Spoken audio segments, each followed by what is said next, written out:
Donc c'est en Italie, 23,5 kg par an et par personne. En deuxième place, on retrouve la Tunisie, avec 16 kg par personne. Au Venezuela, le troisième pays, c'est 12 kg par personne. Et en France, on en consomme 8 kg par an, ce qui est déjà énorme. À l'inverse de l'andouillette, un bon plat de pâtes, c'est vraiment l'un des mets les plus consensuels. Alors bonjour Sandra, tu es rédactrice en chef de la rubrique C'est la vie au Huffington Post. Quelles sont tes pâtes préférées, toi ? Bonjour tout le monde. Salut Sandra. Moi, mes pâtes préférées, c'est les linguine. Je ne sais pas si vous connaissez. C'est des spaghettis un petit peu épaisses. Et elles sont des spaghettis en mieux. Oui, d'accord, okay. Les linguines au vongole. Ouais, c'est ça. Ça, c'est ça. Les linguines au coq, c'est ce qu'il y a de meilleur. Ouais. Alors Sandra, cet amour pour les pâtes se révèle souvent lorsqu'on est tout petit. Bah oui, je ne sais pas si vous vous souvenez des coquillettes jambon, si c'est quelque chose que vous mangiez quand vous étiez enfant. Mais voilà, les pâtes, ça plaît à tous les enfants. Et en fait, on a interrogé Nicolas Darcel, qui est spécialiste en neurosciences du comportement alimentaire, et qui nous a expliqué que selon lui, il y avait 2 raisons qui expliquaient cet amour pour les pâtes indéfectibles. D'abord parce que les pâtes, elles ont un goût peu marqué. Donc elles plaisent facilement aux enfants qui sont un peu difficiles, on va dire, en gros. Hein.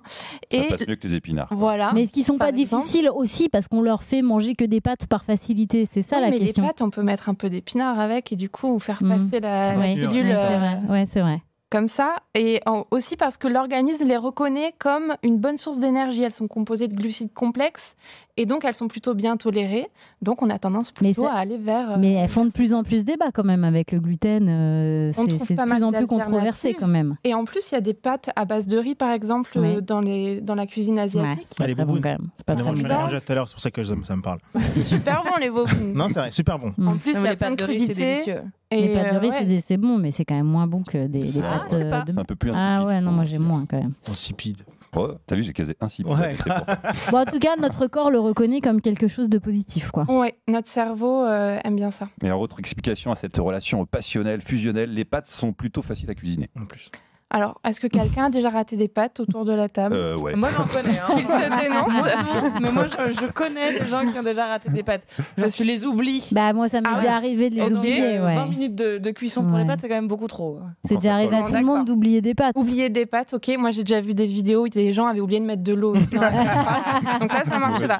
Mais quand même, on peut dire qu'on ne peut pas trop rater des pâtes. Ou quand on en met trop dans la casserole et qu'il n'y a pas assez d'eau, c'est pas terrible non plus. Il faut quand même les cuire dans un grand volume d'eau, les pâtes, pour qu'elles soient réussies. Sinon, elles sont toutes collées. Non, mais c'est vrai, c'est vrai. Oui. Bon, on va quand même. C'est quand même facile. Mais c'est vrai, c'est plutôt facile. Mais il faut avoir une grande casserole. Voilà. Une fois qu'on a une grande casserole et de l'eau, du sel et un peu de pâte, ça va. Donc, en plus, elles peuvent être cuisinées de plein de façons. Il suffit de mettre de la sauce tomate et on a plus ou moins un plat complet. Même du beurre, avec juste du beurre, c'est bon. Ou un peu de beurre. Moi, ce que je me disais, c'était surtout de l'huile d'olive, du piment, de l'ail. Et là, c'est... Là, c'est parfait, là. Ouais, ça donne envie. Il y a aussi des raisons économiques, forcément. C'est pas cher, les pâtes. Bah oui, elles sont pas chères, elles sont très rassasiantes. C'est pas pour rien que les étudiants ont souvent ça dans leur placard. Et elles ont l'avantage de super bien se conserver. On peut acheter des pâtes et les garder dans nos placards pour nous dépanner un dimanche soir. Donc aux 4 coins du monde, on mange des pâtes pour toutes ces raisons. Les pâtes, ça rassure, ça fait plaisir, ça fait du bien. Et donc, tout ça, c'est la vie, quoi. Voilà. Mais bon, faut quand même pas oublier que les légumes, c'est important aussi. Oui. Parce qu'on pourrait avoir tendance à manger des pâtes midi et soir, mais il n'y a pas de fibres dans les pâtes quand même. Est-ce que vous avez testé déjà des pâtes aux légumes ? Moi, dès qu'on parle de bouffe... Il y a des pâtes 100% aux lentilles, par exemple. Ouais, mais franchement, rouge qu'il y a maintenant il y en a d'autres. Non, mais t'as des pâtes à tout maintenant. Il y a t'as pas des du tout pâtes. de gluten. Mais c'est vrai, t'as des pâtes. Bon. Mais elles sont pas mal. Mais autant manger des lentilles et manger des vraies pâtes. Ah oui.